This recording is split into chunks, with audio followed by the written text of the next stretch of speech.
제가 말씀을 드렸죠. 그래서 이렇게 기존에 미사일 같은 종류가 있는데요. 거기다 프로펠러기를 달든지 미사일에다가 보조 어떤 그 고체 연료, 고체 연료를 키트 방식으로 고체 연료를 한 개짜리, 두 개짜리, 몇 개짜리, 10개짜리에 달아가지고 움직이거나 자세 제형 고체 연료가 있어요.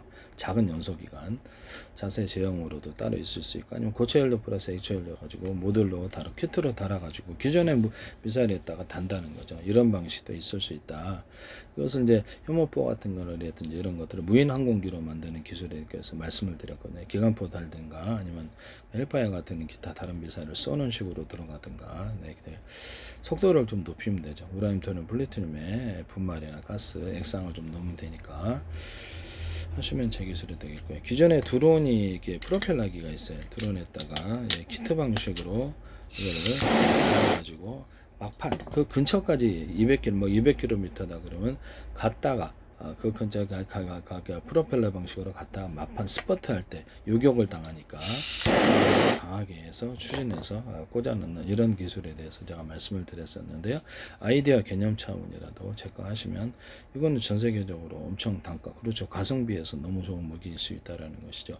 요격을 이제 요격 드론들이 요새 많이 나오고 요격을 하는 시스템이 지금 나오고 있는데요. 이 방식은 굉장히 획기적이다 라고 말씀을 드립니다. 키트 방식으로 달아도 된다.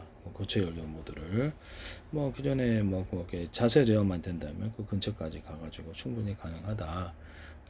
박격포 같은 데도 제가 이렇게 어떤 고체 연료 모듈이나 액체 연료 모듈 달아가지고 이렇게 사정거리를 늘려가지고 비행체에서 쏜다라고 제가 말씀을 드렸었는데요.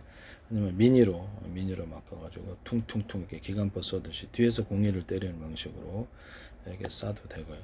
아니면 박격포를 5개짜리, 10개짜리 이렇게 해가지고 그래서 이렇게 점퍼로 이렇게 전기로 딱 조작을 하면 유선이나 무선으로 땅 이렇게 쏜다는 거죠. 10개가 갖고 다니는 포병인데요. 이거 하시면 제 기술이 가성비에서 그냥 사람 수동으로 넣으니까 비싸게 제작 안 해도 되고 5개짜리도 있고 2개짜리, 10개짜리도 있고 기관포 같은 것들도 이렇게 10개다. 뭐 기관총이다 그러면 이렇게 그래서 전기로 조작을 해서 이렇게 전파로 조작을 멀리 떨어져서도 할 수 있고 유선이나 무선으로 조작해서 한다면 형사력이 적어도 충분히 방어하거나 이렇게 할 수 있는 무기가 된다 하시면 제 기술이 되겠습니다. 차량 싣고 다니면서 해도 되겠네요. 차량에 싣고 전기로 조작을 해서 유선이나 무선으로 조작을 해서 쏜다는 것이죠. 하시면 제 기술이 되겠습니다. 기존에 오토바이 엔진으로 제가 개조를 해서 5리터에 한 200km 가니까 실제로 한 400km, 500km 갈 거라고 제가 말씀드려요. 그걸 조작을 하고 하나의 회전축에 여러 개 프로펠러를 달아서 프로펠러 회전축에 약간 프로펠러에 오목화놈을 파서 추진력을 더하는 기술을 쓸 수 있는데요. 이것은 비행체, 배 이런 데서도 할 수 있고요. 압축공기차, 압축공기를 한 개짜리, 두 개짜리, 세 개짜리, 1기통, 2기통, 3기통이야. 그걸로 회전축 돌리고 그래서 원오프를 할 수 있고요. 또는 거기다가 이렇게 프로펠러를 이렇게 달아가지고 한 개짜리, 두 개, 하나의 회전축 여러 개 프로펠러를 달아서 한 개짜리 1기통, 2기통, 3기통, 4기통이 갖고 같이 이걸 돌려주는 전기를 자체로 생산하거나 풍력 발전이나 태양력 발전을 해서도 갈 수 있어요. 이 방식은 인도 같은 데서도 괜찮을 것 같은데 하시면 제 기술이 되겠습니다. 두 가지를 겸한다는 거죠. 자동차 타이어를 뒷바퀴를 광폭 타이어를 만들어 가지고 오토바이 뭐 자전거 다 되고요. 뭐 전동카도 되고 킥보드도 됩니다. 그래서 뒤에서 밀어주는 효과를 갖는다. 측면을 넓게 잡아가지고 하시면 제 기술이 되겠다. 이것도 매우 중요한 아이디어다. 그다음에 드론이 이것도 뭐죠,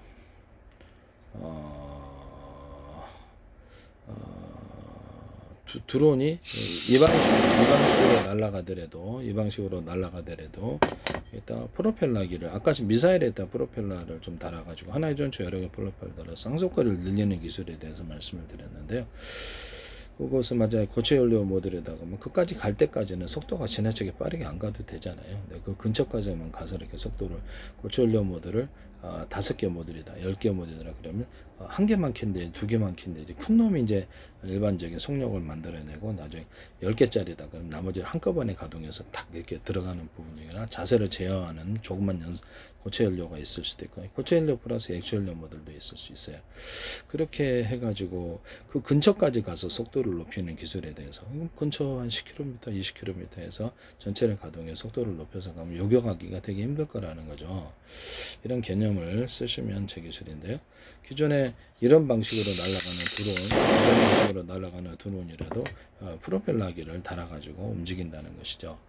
그래서 드론 같은 데도 이렇게 공기 주머니를 단다든지 피토감 방식으로 뒤에서 공기를 빨아들여갖고 밑에다가 공기를 싸가지고 이렇게 항속거리를 늘리는 기술을 쓸 수도 있는데 또는 공기를 밑으로 싸고 다시 빨아들여 가지고 이렇게 드론을 띄우는 이런 기술도 있을 수 있다.